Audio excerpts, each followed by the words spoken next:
Good morning, ನಾನು ನಿಮ್ಮ Savita. Welcome to my channel. ನಾನಿವತ್ತು ಬೆಳಗ್ಗೆ ಬೆಳಗ್ಗೆನೆ ಏನೆಲ್ಲ ಒಂದು ರೆಸಿಪಿಗಳನ್ನು ಆರೋಗ್ಯಕರವಾಗಿರೋಂಥದ್ದನ್ನು ನಾವು ಪ್ರತಿದಿನ ಬೇಯಿಸಿದ್ದನ್ನೇ ತಿಂದು ಎಲ್ಲ ಮಾಡ್ಕೊತಾ ಇರ್ತೀವಿ. ಹಂಗಾಗಿ ಒಂದು ವಾರಕ್ಕೊಂದ್ಸರಿನೋ 15 ದಿವಸಕ್ಕೊಂದ್ಸರಿನೋ ನಾವು ಈ ಥರ ಲೈಟ್ ವೆಯ್ಟ್ ಫುಡ್ಡನ್ನು ಒಂದು ತಿಂಡಿಯಾಗಿ ಅಥವಾ ಊಟವಾಗಿ ಬಳಸಿದ್ರೆ ನಮ್ಮ ಬಾಡಿ ಒಳಗಿರತಕ್ಕಂಥ ಟಾಕ್ಸಿನ್ ಎಲ್ಲ ಹೊರಗೆ ಹೋಗ್ಬಿಟ್ಟು ನಾವು ಹೆಲ್ದಿ ಆಗ್ತೀವಿ, ಒಂದು ಸ್ವಲ್ಪ ಆ್ಯಕ್ಟಿವ್ ಆಗ್ತೀವಿ ಅಂತ ಹೇಳಿ ಆ ಉದ್ದೇಶದಿಂದ ನಾನು ಇವತ್ತೆಲ್ಲ ಏನು ಬ್ರೇಕ್ಫಾಸ್ಟಿಗೆ ರೆಡಿ ಮಾಡ್ತಾ ಇದ್ದೀನಿ ಅಂತೇಳಿ ನಿಮ್ಮ ಹತ್ರ ನಾನು ಹಂಚ್ಕೊತಾ ಇದ್ದೀನಿ. ಹಾಗೆ ಹೇಗೆ ಮಾಡ್ತಾ ಇದ್ದೀನಿ ಅಂತಲೂ ಕೂಡ ತೋರಿಸ್ತೀನಿ. ಬನ್ನಿ, ನಾನು ಮೊದಲಿಗೆ ಫಸ್ಟು ಮಾಲ್ಟನ್ನು ಪ್ರಿಪೇರ್ ಮಾಡ್ಕೊತೀನಿ. ಅದ್ರ ಜೊತೆಗೆ ನಾನು ತಿಂಡಿ ಥರ ಒಂದು ಫ್ರೂಟ್ಸು ಅಥವಾ ಒಂದು ಕಡಲೆಕಾಳನ್ನು ನೆನೆಹಾಕಿದ್ದೀನಿ. ಅದರಿಂದ ಒಂದು ಉಸ್ಲಿ ಥರ ಮಾಡಿಕೊಂಡು ಇವತ್ತಿನ ಬ್ರೇಕ್ಫಾಸ್ಟನ್ನು ಮುಗಿಸೋಣ ಅಂತ ಹೇಳ್ಬಿಟ್ಟು ಮಾಡ್ಕೊಂಡಿದ್ದೀನಿ. ಹಾಗೆ ನಿಮಗೂ ಕೂಡ ಹೀಗೆಲ್ಲ ಮಾಡ್ತೀನಿ ಅಂತೇಳಿ ತೋರಿಸ್ತಾ ಹೋಗ್ತೀನಿ. ಬನ್ನಿ, ಫಸ್ಟು ಸಿರಿಧಾನ್ಯಗಳ ಮಾಲ್ಟನ್ನು ಇನ್ನೊಮ್ಮೆ ಅವತ್ತು ಮಾಲ್ಟೆಲ್ಲ ಹುರಿದಾಗ ತೋರಿಸಿದ್ದೆ ನಿಮ್ಗೆ ಹೇಗೆಲ್ಲ ಮಾಡೋದು ಅಂತ. ಇನ್ನೊಮ್ಮೆ ಅದನ್ನು ರಿಪೀಟಾಗಿ ತೋರಿಸ್ತಾ ಇದ್ದೀನಿ. ಅದೇ ಇವತ್ತಿನ ನಮ್ಮ ಬ್ರೇಕ್ಫಾಸ್ಟ್. ಬನ್ನಿ, ಮಾಲ್ಟಿಗೆ ಒಂದು ದಪ್ಪ ತಳದ ಸ್ಟೀಲ್ ಪಾತ್ರನ ಇಟ್ಕೊಂಡಿದ್ದೀನಿ. ನಾವು 3 ಮೆಂಬರ್ಸ್ ಇದ್ದೀವಿ. ಹಂಗಾಗಿ 3 ಲೋಟ ನನಗೆ ಸಿರಿಧಾನ್ಯಗಳ ಮಾಲ್ಟ್ ಆಗಬೇಕು ಈ ಲೋಟದಲ್ಲಿ. ಹಂಗಾಗಿ 4 ಲೋಟ ಈ ಲೋಟದಲ್ಲಿ ನೀರನ್ನು ಹಾಕಿದ್ದೀನಿ. ಇದಕ್ಕೆ ಸ್ವಲ್ಪ ರುಚಿಗೆ ತಕ್ಕಷ್ಟು ಉಪ್ಪನ್ನು ಸೇರಿಸಿ, ನಿಮಗೆ ಸ್ವೀಟ್ ಬೇಕು ಅಂತಂದರೆ ಸ್ವೀಟ್ ಹಾಕ್ಕೊಳ್ರಿ, ಇಲ್ಲ ಅಂದರೆ ಸ್ವಲ್ಪ ಜಾಸ್ತಿ ಸಾಲ್ಟನ್ನೇ ಹಾಕ್ಕೊಂಡು ಇದಕ್ಕೆ ಲಾಸ್ಟ್ ಆರಿದ ಮೇಲೆ ಒಂದು ಸ್ವಲ್ಪ ಕೊತ್ತಂಬರಿ ಸೊಪ್ಪು, ಈರುಳ್ಳಿ ಎಲ್ಲ ಹೆಚ್ಚಾಕ್ಕೊಂಡು ಆ ಥರನೂ ಕೂಡ ಅಂಬ್ಲಿನ ಮಾಡ್ಕೋಬೋದು. ನಾನಿಲ್ಲಿ ಲೈಟಾಗಿ ಸ್ವೀಟು ಸಾಲ್ಟ್ ಥರ ಮಾಲ್ಟನ್ನು ತಯಾರು ಮಾಡ್ಕೊತಾ ಇದ್ದೀನಿ. ರುಚಿಗೆ ತಕ್ಕಷ್ಟು ಉಪ್ಪು ಹಾಕೋಣ. ನೋಡಿ, ಲೈಟಾಗೆ ಬೆಲ್ಲನೂ ಕೂಡ ಯೂಸ್ ಮಾಡ್ತಾ ಇದ್ದೀನಿ. ಇವಾಗ ಇದಕ್ಕೆ ಮಾಲ್ಟ್ ಪೌಡ್ರನ್ನು ಸೇರಿಸ್ತಾ ಇದ್ದೀನಿ. ನೋಡಿ, 4 ಲೋಟ ನೀರಿಗೆ ಈ ದಪ್ಪ ತುಪ್ಪದ ಚಮಚದಲ್ಲಿ ಒಂದು 3.5 ಸ್ಪೂನಷ್ಟು ಮಾಲ್ಟ್ ಪೌಡ್ರನ್ನು ಸೇರಿಸ್ತಾ ಇದ್ದೀನಿ. ಫುಲ್ ತುಂಬ ತಗೋಬೇಕು. ಚಿಕ್ಕ ಚಮಚ ಆದರೆ ಒಂದು 4-5 ಸ್ಪೂನ್ ಹಾಕ್ಕೊಳ್ರಿ. ನಾನು 3 ಸ್ಪೂನ್ ಹಾಕಿದ್ದೀನಿ. ಹಾಗೆಯೇ ಒಂದು ಅರ್ಧ ಸ್ಪೂನ್ ಕೂಡ ಹಾಕ್ತೀನಿ. ಮಾಡಬೇಕಾದ್ರೆ ತೆಳುವಾಗೇ ಇರುತ್ತೆ, ಆರಿದ ನಂತರ ಅದು ಸ್ವಲ್ಪ ಗಟ್ಟಿ ಆಗುತ್ತೆ. ಈ ಥರನ ಗಂಟಿಲ್ದೇ ಹಸಿ ನೀರಿಗೆ ಹಾಕ್ಕೊಂಡ್ಬಿಟ್ರೆ ಅಲ್ಲೇ ನಿಂತು ಮಾಡ್ತೀನಿ ಅನ್ನೋದಾದರೆ, ಇಲ್ಲ ನಾನು ಕೆಲಸ ಮಾಡ್ಕೊತ ಫಸ್ಟ್ ನೀರಿಟ್ಟು ಅದನ್ನು ಮಳ್ಳಕ್ಕೆ ಇಟ್ಟಿದ್ದೀನಿ ಅಂತೇಳಿದರೆ ಒಂದು ಬೌಲಿಗೆ ನಾವೇನು ಕ್ವಾಂಟಿಟಿ ಯೂಸ್ ಮಾಡ್ತೀವೋ ಅಷ್ಟನ್ನು ಪೇಸ್ಟ್ ಮಾಡಿಕೊಂಡು ಮಳ್ಳ ನೀರಿಗೆ ಹಾಕಿ ಕೂಡ ನಾವು ಇದನ್ನು ಮಾಲ್ಟನ್ನು ರೆಡಿ ಮಾಡ್ಕೋಬೋದು. ಗಂಟಿಲ್ದಂಗೆ ಹೊಡ್ಕೋಬೇಕು. ಹಸಿ ನೀರಿಗೆ ಹಾಕಿ ಗುರಾಡ್ತಾ ಇದ್ದರೆ ಕೈ ಆಡಿಸ್ತಾನೆ ಇರಬೇಕು, ಅದು ಕುದಿ ಬರೋ ತನಕ. ತುಂಬ ಆರೋಗ್ಯಕರವಾದಂತಹ ರೆಸಿಪಿ ಇದು. ಎಲ್ಲರೂ ಕೂಡ ಸ್ವಲ್ಪ ಕಷ್ಟ ಆಗ್ಬೋದು, ಆದಷ್ಟು ಮಾಡ್ಕೊಳ್ಳೋದಕ್ಕೆ ಟ್ರೈ ಮಾಡಿರಿ. ಬೆಳಗ್ಗೆ ಒಂದು ಆರೋಗ್ಯಕರವಾದಂತಹ ಡ್ರಿಂಕನ್ನು ಕುಡ್ದಂಗಾಗಿರುತ್ತೆ. ಹೆಲ್ತಿಗೆ ತುಂಬ ಒಳ್ಳೆಯದು ಕೂಡ ಆಗುತ್ತೆ. ಮಕ್ಕಳಿಗಂತೂ ತುಂಬ ಒಳ್ಳೆಯದು. ಊಟಗಳನ್ನ ಸ್ಕೂಲ್ಗೆ ಹೋಗ್ಬೇಕು ತರಲೆ ಮಾಡ್ತಾರೆ, ಟೈಮ್ ಆಗಿರುತ್ತೆ, ಅವು ಹೊರಡೋ ಆತ್ರದಲ್ಲಿ ಊಟದ ಕಡೆ ಗಮನನೇ ಇರಲ್ಲ ಅವರಿಗೆ. ಅಂಥ ಟೈಮಲ್ಲಿ ನಾವು ಹಾಲು ಕೊಡೋದಕ್ಕಿಂತ ನಾವು ಈ ಥರ ಒಂದು ಎನರ್ಜಿ ಡ್ರಿಂಕನ್ನು ಕೊಟ್ಟರೆ ಅವರಿಗೆ ಹಸಿವು ಕೂಡ ನೀಗುತ್ತೆ, ದಿಪ್ಪಾಗುತ್ತೆ, ಮತ್ತು ಅವ್ರಿಗೆ ಎನರ್ಜಿನೂ ಕೂಡ ಚೆನ್ನಾಗಿರುತ್ತೆ ಅಂತ ಹೇಳೋದಕ್ಕೆ ನಾನು ಇಷ್ಟಪಡ್ತೀನಿ. ಈ ಮಾಲ್ಟೊಂದು ರೆಡಿ ಆಗಲಿ. ನೆಕ್ಸ್ಟು ಕಡಲೆಕಾಳನ್ನು ನೆನ್ನೆ ಒಂದು ಲೋಟದಷ್ಟು, ಅಂದರೆ ನೀರು ಕುಡಿಯೋ ಲೋಟದಲ್ಲಿ 1 ಲೋಟದಷ್ಟು ಎಲ್ಲ ತೊಳೆದು ನೆನೆಹಾಕಿದ್ದೆ. ಅದನ್ನು ಒಂದು 2-3 ಕೂಗು ಕುಕ್ಕರಲ್ಲಿ ಕೂಗಿಸ್ತೀನಿ. ಆನಂತರ ಕಡಲೆಕಾಳು ಉಸ್ತಿ ಕೂಡ ಮಾಡ್ತೀನಿ, ಅದನ್ನು ಕೂಡ ತೋರಿಸ್ತೀನಿ ನಿಮಗೆ. ಇದು ಅಂಬ್ಲಿ ಸ್ವಲ್ಪ ಮಳ್ಳಿ ನೋಡಿ. ಇವಾಗ ಇದು ಮಳ್ತಾ ಇದೆ ನೋಡಿ. ಈ ಥರ ಮಳ್ಳಿ ಆದಮೇಲೆ ನಾವು ಸ್ಟವನ್ನು ಆಫ್ ಮಾಡ್ಕೋಬೇಕು. ನಾನು ಸ್ಟವನ್ನು ಆಫ್ ಮಾಡ್ಕೊಂಡಿದ್ದೀನಿ. ಹಾಗೆಯೇ ಇದಕ್ಕೆ 1 ಗ್ಲಾಸಷ್ಟು ಹಾಲನ್ನು ಸೇರಿಸ್ತೀನಿ. ಇದಕ್ಕೆ ಕಾಸಿರೋ ಅಂಥ ಸುಡ ಹಾಲನ್ನು ಹಾಕ್ಬಿಡ್ರಿ ನೀವು. ಯಾಕೆ ಗೊತ್ತಾ, ಎಲ್ಲ ಸಿರಿಧಾನ್ಯಗಳು ಪೌಡ್ರೂ ಮತ್ತು ಬೆಲ್ಲನೂ ಕೂಡ ಹಾಕಿರ್ತೀನಲ್ವ, ಹಾಗಾಗಿ ನಾವು ಸುಡೋದಕ್ಕೇ ಹಾಲನ್ನು ಬಿಸಿದೇ ಹಾಕಬಾರ್ದು. ತಣ್ಣನೆ ಹಾಲನ್ನು ಹಾಕಿದರೆ ಏನೂ ಆಗೋದಿಲ್ಲ. ನಾನು ಇದಕ್ಕೆ ತಣ್ಣನೆ ಹಾಲನ್ನು 1 ಲೋಟ ಹಾಲನ್ನು ಮಿಕ್ಸ್ ಮಾಡ್ತೀನಿ. ನಾನಿಲ್ಲಿ ಇವಾಗ 1 ಲೋಟ ಹಾಲನ್ನು ಇದಕ್ಕೆ ಸೇರಿಸ್ತಾ ಇದ್ದೀನಿ. ತಣ್ಣನೆ ಹಾಲನ್ನು ಹಾಕಿದ್ದೀನಿ ನಾನು. ಇದನ್ನೆಲ್ಲ ಒಂದು ಸರ್ತಿ ಸ್ಪ್ರೆಡ್ ಮಾಡಿಬಿಟ್ಟು ಸ್ವಲ್ಪ ತಣ್ಣಗಾಗೋದಕ್ಕೆ ಬಿಡೋಣ. ಅಷ್ಟರಲ್ಲಿ ಬೇರೆ ಎಲ್ಲ ಐಟಮನ್ನು ರೆಡಿ ಮಾಡ್ಕೊಳ್ಳೋಣ ಬನ್ನಿ. ಹೀಗೆ ನಾನು ಹಸಿ ಕಾಯಿ ತುರಿ ಆದರೆ ತುಂಬ ಚೆನ್ನಾಗಿರುತ್ತೆ ಅಂತೇಳಿ ನಾನು ಫ್ರೆಶ್ಶಾಗಿ ಕಾಯನ್ನು ಇವಾಗ ಹುಡ್ಕೊಂಡು ಕಾಯನ್ನು ತುರ್ಕೊತಾ ಇದ್ದೀನಿ. ನಮ್ಮದು ಕಾಯಿ ತುರಿಯೋದು ಹಳೆ ಸ್ಟೈಲಲ್ಲಿದೆ, ತುಂಬ ಹಳೇದಿದು. ನಾನು ಹೇಳಿ ಮಾಡಿಸ್ಕೊಂಡಿರೋದು ಗಟ್ಮುಟ್ಟಾಗಿರಲಿ ಅಂತ ಹೇಳ್ಬಿಟ್ಟು ಟೀ ಕೊಡ್ಡಲ್ಲೇ ನಾನು ಮಾಡಿಸ್ಕೊಂಡಿದ್ದೀನಿ. ಇದನ್ನು ನಾವು ಕೆಳಗೆ ಕೂತ್ಕೊಂಡು ಕೂಡ ತುರ್ಕೋಬೋದು, ಬೇಕು ಅಂದರೆ ನಾನು ಮೇಲೂ ಕೂಡ ಹಿಂಗೆ ತುರ್ಕೊತೀನಿ ಎಮರ್ಜೆನ್ಸಿ ಅಂದಾಗ.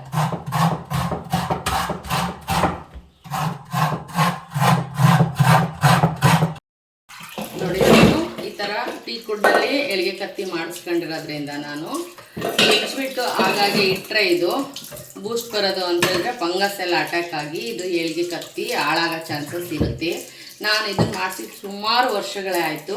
ನನ್ನ ಕೆಲಸ ಎಲ್ಲ ಮುಗಿದ ನಂತರ ನಾನು ಏನು ಮಾಡ್ತೀನಿ ಅಂತಂದರೆ ಈ ಥರ ಎಲ್ಲ ತೊಳೆದ್ಬಿಟ್ಟು ನಾನು ನೀರು ಬಸೆ ಇಡ್ತೀನಿ. ಆಮೇಲೆ ಒಂದು ಕಾಟನ್ ಬಟ್ಟೆಯಲ್ಲಿ ಒರೆಸಿ ನೀಟಾಗಿ ಎತ್ತಿಟ್ಕೊಂಡ್ರೆ ತುಂಬ ದಿನ ಬಾಳಿಕೆನೂ ಬರುತ್ತೆ, ನಿಮಗೆ ಹೆಲ್ದಿಯಾಗೂ ಇರುತ್ತೆ. ಅದರಲ್ಲಿ ಯಾವುದೇ ಥರದ ಫಂಗಸ್ಸು ಏನೂ ಬ್ಯಾಕ್ಟೀರಿಯಾಗಳು ಕೂಡ ಅಟ್ಯಾಕ್ ಆಗೋಲ್ಲ. ನಾವು ತುರಿದಿದ್ದು ಇನ್ನೊಂದು ಸರಿ ನಾಳೆ ಹೆಚ್ಕೊಳ್ಳೋಣ ಅಂತ ಹಾಗೆ ಇಟ್ಟರೆ ಹಾಳಾಗುತ್ತೆ, ಉಡ್ಡಿಂದಲ್ವಾ. ಹಾಗಾಗಿ ನಾವು ಸ್ವಲ್ಪ ಡ್ರೈ ಮಾಡಿ ಒಳಗಡೆ ಸೇರಿಸಿ ಇಟ್ಟರೆ ತುಂಬ ದಿನ ಬಾಳಿಕೆ ಬರುತ್ತೆ. ಸಾಮಾನು ಮಾಡೋದು ಮುಖ್ಯ ಅಲ್ಲ, ಅದನ್ನು ನಾವು ನೀಟಾಗಿ ಕಾಪಾಡ್ಕೋಬೇಕು. ನಾನು ಈ ಅಂಬ್ಲಿ ಮತ್ತು ಕಡಲೆಕಾಳು ಉಸ್ಲಿ ಜೊತೆಗೆ ಇವತ್ತು ಪಪ್ಪಾಯ ಹಣ್ಣನ್ನು ಕೂಡ ಯೂಸ್ ಮಾಡ್ತಾಯಿದ್ದೀನಿ. ಪಪ್ಪಾಯ ಹಣ್ಣು ಕೂಡ ಹೆಚ್ಚಿ ಇದನ್ನು ನೀಟಾಗಿ ತೊಳ್ಕೊಳ್ಳೋಣ. ಸ್ವಲ್ಪ ಗಟ್ಟಿ ಇರುವಾಗಲೇ ಪಪ್ಪಾಯ ಹಣ್ಣನ್ನು ತಿನ್ನಬೇಕು. ನೋಡಿ, ಗಟ್ಟಿ ಇದೆ. ಭಾಳ ಮೆತ್ತಗಾದರೆ ಇದರಲ್ಲಿ ಸಿಗೋ ಅಂಥ ಬೆನಿಫಿಟ್ಸು ನಮಗೆ ಕಮ್ಮಿ ಆಗುತ್ತೆ. ಇದನ್ನಲ್ಲಿ ನಾವು ಇದೆಲ್ಲ ಮೇಲಿನ ಸಿಪ್ಪೆಲ್ಲ ತಕ್ಕೊಂಡು ಹೆಚ್ಕೊಳ್ಳೋಣ. ಇದು ತೋಟದಿಂದ ಕಳಿಸಿರತಕ್ಕಂತಹ ಒಂದು ಪಪ್ಪಾಯ ಹಣ್ಣು. ಇದು ಯಾವುದೇ ಕೆಮಿಕಲ್ ಇಲ್ಲ, ನ್ಯಾಚುರಲಾಗಿ ಅವರು ಮನೆ ಹಿತ್ತಲಲ್ಲಿ ಬೆಳೆದಿರೋಂಥ ಹಣ್ಣಿದು. ನಮ್ಮ ನಾದಿನಿ ಊರಿಂದ ಕಳಿಸಿದ್ರು.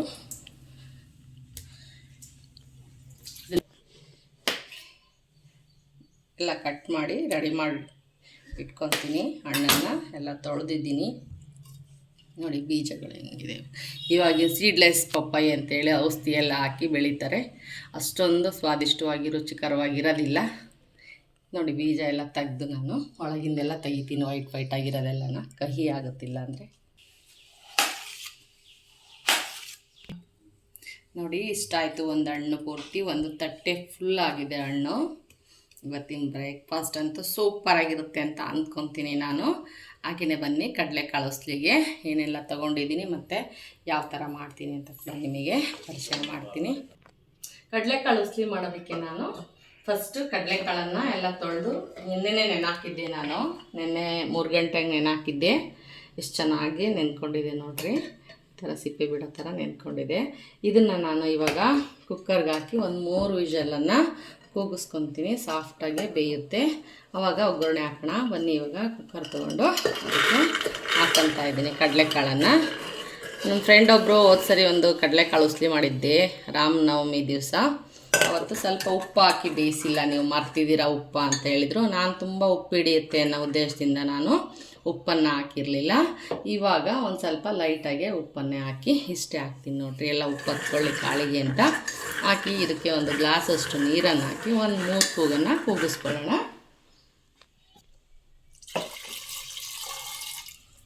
ಸಾಕಿಷ್ಟು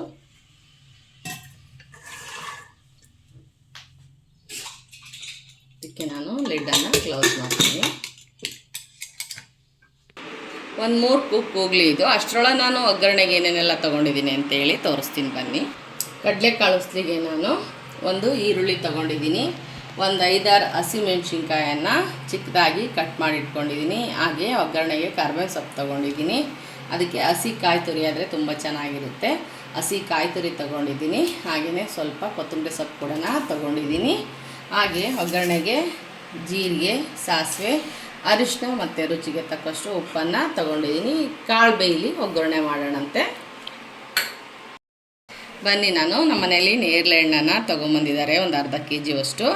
ಇವಾಗ ಅದಕ್ಕೆ ಸ್ವಲ್ಪ ಉಪ್ಪನ್ನೆಲ್ಲ ಸೇರಿಸಿ ಒಂದು ಸರಿ ಕ್ಲೀನ್ ಮಾಡ್ಕೊಳ್ಳೋಣ. ಹಣ್ಣನ್ನೆಲ್ಲ ಸ್ವಲ್ಪ ಉಪ್ಪು ಹಾಕಿ ನಾವು ಹಣ್ಣುಗಳನ್ನು ಅಥವಾ ತರಕಾರಿನ ಈ ದಿನದಲ್ಲಿ ಸೋನೆ ಮಳೆ ಟೈಮ್ಗಳಲ್ಲಿ ತೊಳ್ಕೊಂಡ್ರೆ ಅದರಲ್ಲಿರೋ ಬ್ಯಾಕ್ಟೀರಿಯಾಗಳೆಲ್ಲ ಹೋಗುತ್ತೆ ಅಂತೇಳಿ ಸ್ವಲ್ಪ ಉಪ್ಪು ಹಾಕಿನೇ ತೊಳೆದು ಬಸ್ಕೊತಾ ಇದ್ದೀನಿ. ಹಾಗೆಯೇ ಅದಕ್ಕೆ ಇನ್ನೊಂದು ಸ್ವಲ್ಪ ಸಾಲ್ಟನ್ನು ಹಾಕಿ ಎತ್ತಿಡ್ತೀನಿ. ಇವತ್ತು ಪೂರ್ತಿನಿ ನಾವು ಹಣ್ಣುಗಳು ಮಾಲ್ಟು ಇದರಲ್ಲೇ ಫುಲ್ ಕಾಲ ಕಳಿಬೇಕು ಅಂತ ಅಂದ್ಕೊಂಡು ಎಲ್ಲ ಥರದ್ದನ್ನು ರೆಡಿ ಮಾಡ್ತಾಯಿದ್ದೀವಿ. ಸ್ವಲ್ಪ ಉಪ್ಪನ್ನು ಸೇರಿಸಿ ಇಟ್ಟರೆ ತಿನ್ನೋದಕ್ಕೂ ರುಚಿಯಾಗಿರುತ್ತೆ ಅನ್ನೋ ದೃಷ್ಟಿಯಿಂದ ನಾನು ಬನ್ನಿ ಎಲ್ಲ ತೆಗೆದು ಒಂದು ಬೌಲ್ಗೆ ಹಾಕೋಣ.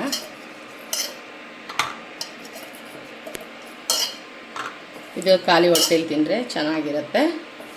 ಸೀಸನ್ನಲ್ಲಿ ಏನೇನು ಸಿಗುತ್ತೋ ಅದನ್ನು ಚೆನ್ನಾಗೇ ತಿಂದ್ಕೋಬೇಕು.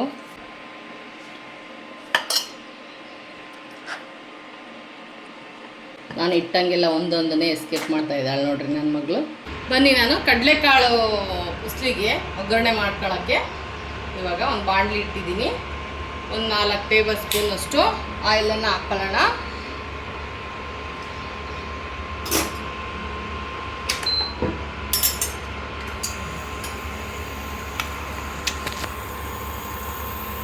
ಒಂದು ಬಾಣಲೆನ ಇಟ್ಕೊಂಡಿದ್ದೀನಿ. ಹಾಗೆಯೇ ಒಂದು 3-4 ಟೇಬಲ್ ಸ್ಪೂನು ಆಯಿಲನ್ನು ಹಾಕ್ಕೊಂಡಿದ್ದೀನಿ. ಹಾಗೆಯೇ ಇವಾಗ ಎಣ್ಣೆ ಕಾದಿದೆ, ಸಾಸಿವೆನ ಹಾಕೊಳ್ಳೋಣ. ಹಾಗೆಯೇ ಒಂದೆರಡು ಜೀರಿಗೆನ ಕೂಡ ಸೇರಿಸ್ಕೊಂಡು ಇಟ್ಕೊಂಡಿರತಕ್ಕಂಥ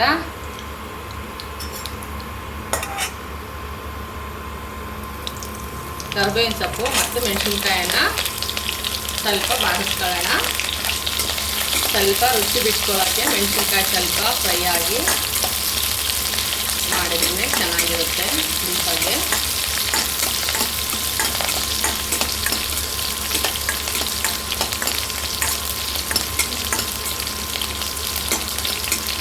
ಇದು ಸ್ವಲ್ಪ ಫ್ರೈ ಆಯಿತು. ಇವಾಗ ಈರುಳ್ಳಿ ಹೆಚ್ಚಿಟ್ಕೊಂಡಿದ್ನಲ್ಲ ಒಂದೆರಡು, ಅದನ್ನು ಕೂಡ ಇದಕ್ಕೆ ಸೇರಿಸ್ತಾ ಇದ್ದೀನಿ. ಸ್ವಲ್ಪ ಬಾಡಿಸ್ಕೊಳ್ತೀನಿ ಇದನ್ನು.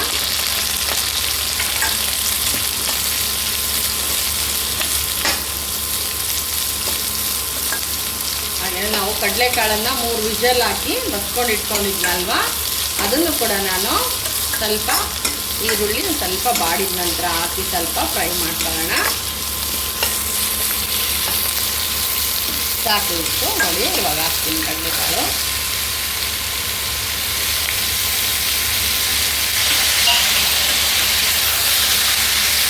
ಎಲ್ಲ ನೀಟಾಗಿ ಮಿಕ್ಸ್ ಮಾಡ್ಕೊಂಡು ನಂತರ ನಾವು ರುಚಿಗೆ ಇನ್ನೊಂದು ಸ್ವಲ್ಪ ಉಪ್ಪನ್ನು ಮತ್ತು ಸ್ವಲ್ಪ ಅರಿಶಿನೂ ಕೂಡ ಸೇರ್ಸೋಣ. ಆವಾಗಲೇ ಒಂದು ಸ್ವಲ್ಪ ಹಾಕಿದ್ದೆ ನಾನು ಕಾಳಿಗೆ ಬೇಯೋದಕ್ಕೆ. ಹಾಗೆ ಇನ್ನೊಂದು ಸ್ವಲ್ಪ ಹಾಕ್ತೀನಿ, ಜಾಸ್ತಿ ಬೇಡ ಇರುತ್ತೆ. ಬೇಕು ಅಂದರೆ ಹಾಕ್ಕೋಬೋದು, ಮೊದಲೇ ಭಾಳನ ಹಾಕ್ಬಾರ್ದು. ಹಾಗೆಯೇ ಒಂದು ಚಿಕ್ಕ ಚಮಚದಲ್ಲಿ ಅರಿಶಿನ ಪುಡಿಯನ್ನು ಕೊಡೋಣ.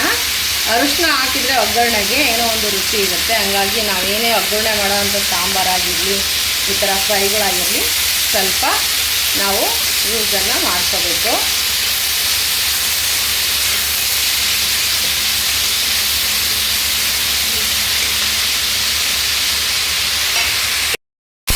ಹಾಗೆಯೇ ನಾವು ಇದಕ್ಕೆ ಹಸಿ ಕಾಯಿ ತುರಿ ತೊಗೊಂಡಿದ್ವಿ, ಅದನ್ನು ಕೂಡ ಸೇರಿಸ್ತಾ ಇದ್ದೀನಿ.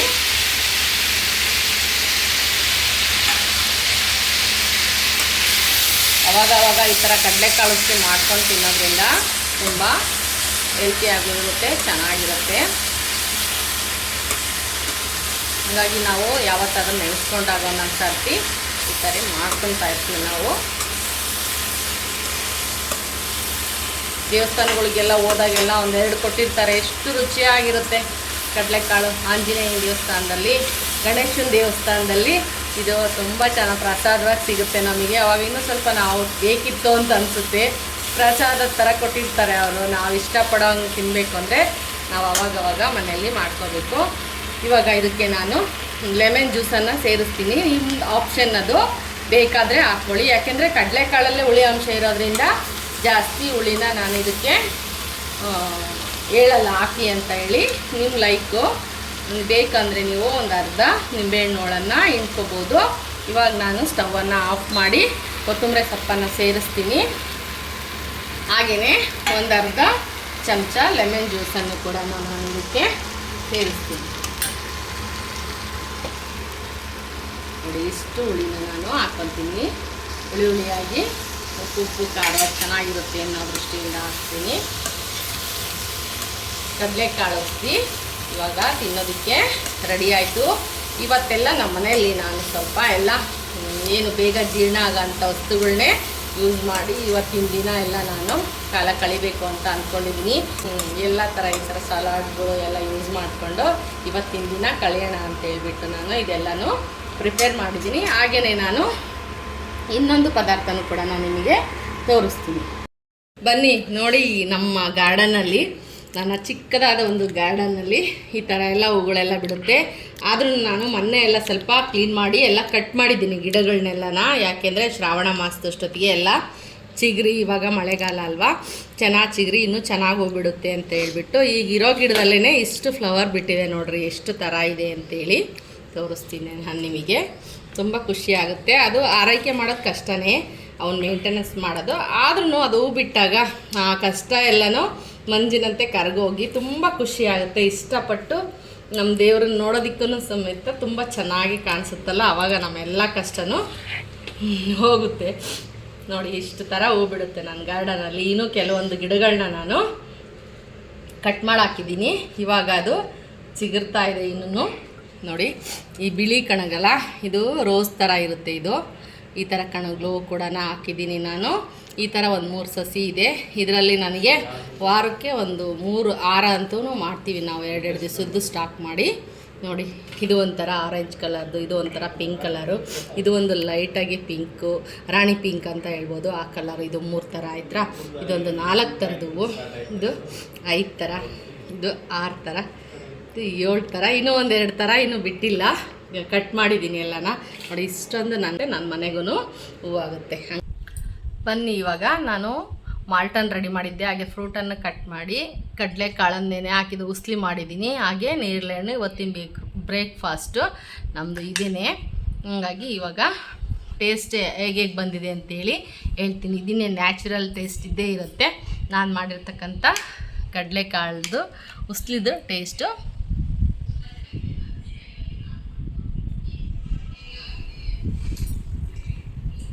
ತುಂಬಾ ಚೆನ್ನಾಗಿ ಬಂದಿದೆ, ಟೇಸ್ಟಿಯಾಗಿದೆ. ಹಾಗೆಯೇ ಮಾಲ್ಟು ಕೂಡ ನಾನು ಸ್ವಲ್ಪ ಸಿಹಿಯಾಗಿ ಲೈಟಾಗಿ ಸ್ವಲ್ಪ ಮಾಡ್ಕೊಂಡಿದ್ದೀನಿ. ತುಂಬ ರುಚಿಕರವಾಗಿದೆ. ಹೀಗೆ ನಾವು ವಾರಕ್ಕೊಂದ್ಸರಿ ಅಡುಗೆಗಳಲ್ಲಿ ಈ ಥರ ಬೇಯಿಸಿದ್ದನ್ನು ಜಾಸ್ತಿ ಇದನ್ನು ಮಾಡಿದೆ. ಈ ಥರ ಹಸಿ ತರಕಾರಿ ಆಗಲಿ ಹಣ್ಣಾಗಲಿ ನಾವು ಯೂಸ್ ಮಾಡ್ಕೊಂಡು ಬ್ರೇಕ್ಫಾಸ್ಟ್ ಮಾಡ್ಕೊಂಡ್ರೆ ನಮ್ಮದು ಟಾಕ್ಸಿನ್ ಎಲ್ಲ ಹೊರಗೆ ಹೋಗಿ ಹೆಲ್ತಿಯಾಗಿರುತ್ತೆ ಬಾಡಿ. ನಮಗೂ ಕೂಡ ಖುಷಿಯಾಗಿರ್ತೀವಿ. ಆವತ್ತಿನ ದಿನ ಎಲ್ಲ ಆ ವಾರ ಪೂರ್ತಿನೂ ನಾವು ಖುಷಿಯಾಗಿರ್ತೀವಿ ಅಂತ ನಾನು ಹೇಳೋದಕ್ಕೆ ಇಷ್ಟಪಡ್ತೀನಿ. ನಾವು ಕೂಡ ಹಿಂಗೆ ಯಾವತ್ತಾದರೂ ಹಿಂಗೆ ವಾರದಲ್ಲೊಮ್ಮೆ ಅಥವಾ 15 ದಿವಸಕ್ಕೊಂದ್ಸರಿನಾದ್ರೂ ಈ ಥರ ಹಣ್ಣುಗಳೇ ಮಾಲ್ಟನ್ನೇ ಒಂದು ತಿಂಡಿ ಥರ ಯೂಸ್ ಮಾಡಿಕೊಂಡು ಕಾಲ ಕಳಿತೀವಿ ಆವತ್ತಿನ ದಿನ. ಹಾಗೇನೆ ಯಾರೆಲ್ಲ ನನ್ನ ವಿಡಿಯೋಗಳನ್ನ ಹೊಸದಾಗಿ ನೋಡ್ತಾ ಇದ್ದೀರೋ ಅವರೆಲ್ಲನೂ ಕೂಡ ಸಬ್ಸ್ಕ್ರೈಬ್ ಮಾಡ್ಕೊಳ್ಳಿ. ಹಾಗೆ ಪಕ್ಕದಲ್ಲಿರೋ ಬೆಲ್ ಐಕಾನ್ ಬಟನ್ನ ಕ್ಲಿಕ್ ಮಾಡಿ. ನಾನು ಮಾಡೋ ಹೊಸ ವಿಡಿಯೋಗಳ ನೋಟಿಫಿಕೇಶನ್ ಮೊದಲಿಗೆ ನಿಮಗೆ ಸಿಗ್ತಾ ಹೋಗುತ್ತೆ. ಹಾಗೆ ನಾನು ನಿಮಗೆ ಇನ್ನೊಂದು ವಿಡಿಯೋದಲ್ಲಿ ಬಾಯ್, ಮತ್ತೆ ಸಿಗೋಣ.